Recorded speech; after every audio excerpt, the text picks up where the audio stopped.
আসসালামু আলাইকুম। আল্লাহ দান মশওয়ার যত্ন এই গুড়া চিংড়ি দাম শুনলে অবাক হয়ে যাবেন। আজকে বাজারে 900 টাকা দর বিক্রি হইতেছে ছোট ছোট চিংড়ি। বাজারের অবস্থা অনেক খারাপ, দাম খুব বাইরে যেতেছে। 900 টাকা কেজি গুড়া চিংড়ি।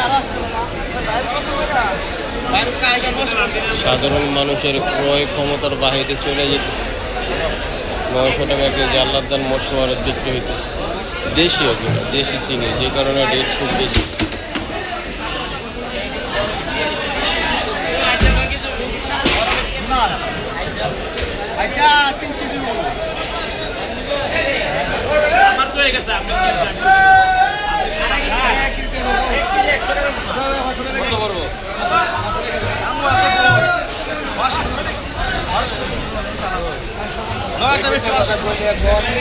মাছ যদিও দাম অনেক বেশি দেশি, কিন্তু খাওয়ার জন্য তো সুস্বাদু।